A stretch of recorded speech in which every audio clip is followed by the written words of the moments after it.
Hello students, good morning. Your today's lecture of history, page 8. Students, throughout this period there was a gradual clearing of forests.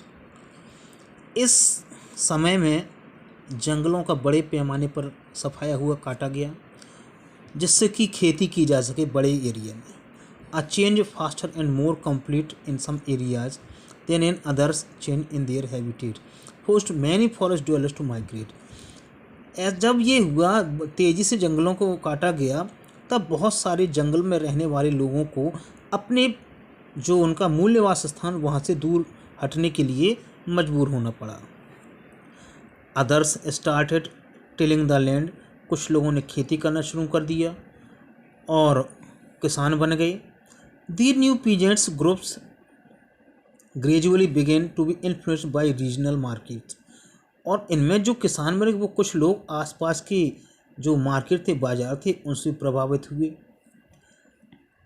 चीफ्टेंस यानी मुखिया लोग, पुजारी, monasteries और temple, इन सारी चीज़ों से वो बहुत ज़्यादा प्रभावित हुए और they became part of large complex societies. वो इस समाज का भी हिस्सा बनने लगे. And were required to pay taxes and offer goods and services to local lords. जब इन्होंने ऐसा करना शुरू, ये समाज का हिस्सा बनने लगे तो इन्होंने फिर इनसे टैक्स भी लिया जाने लगा और इन्होंने वहाँ के जो जमींदार लोग हुआ करते थे उनको बहुत सारा सामान गिफ्ट दिया और साथ ही साथ उनकी सेवा में भी लग गए. जिसका परिणाम ये रिजल्ट ये हुआ significant economic and social difference emerge amongst peasants, जिसमें से किसानों के बीच में एक बड़ा आर्थिक और एक बड़ा महत्वपूर्ण अंतर आया.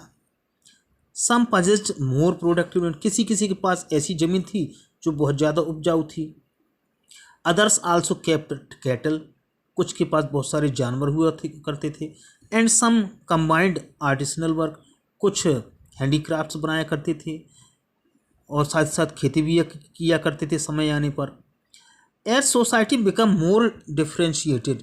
जब समाज में बहुत सारे नए नए वर्ग आए जैसे आर्टिसन, किसान, ये सारे लोग आए तब पीपुल वर ग्रुप्ड इनटू जातीज. तब फिर जाकर के लोगों में जातियां बनने लगी और उपजातियां बनने लगी. And ranked on the basis of their backgrounds and their occupation. फिर वहीं से उन लोगों को उनके काम के आधार पर जातियों में बांट दिया गया. Ranks were not fixed permanently. उनकी रैंक फिक्स नहीं हुआ करती थी.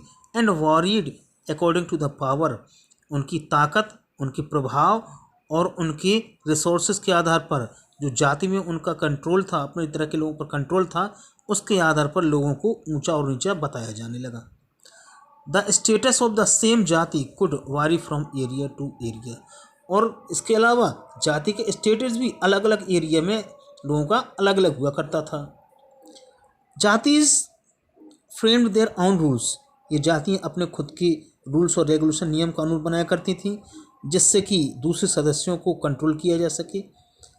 दी regulations were enforced by an assembly of elders. और बड़े बुजुर्ग एक पंचायत लगा करके इनको अप्लाई किया करते इन कानूनों को. Described in some areas as the jati panchayat, जिसे जाति पंचायत बोलते थे. But jatis were also required to follow the rules of village. लेकिन ऐसा नहीं था कि ये केवल अपने रूल फॉलो किया करते थे. इन्हें गांव के अपने राजा के नियम भी मानने पड़ते थे. उसके अंडर में ये काम किया करते थे.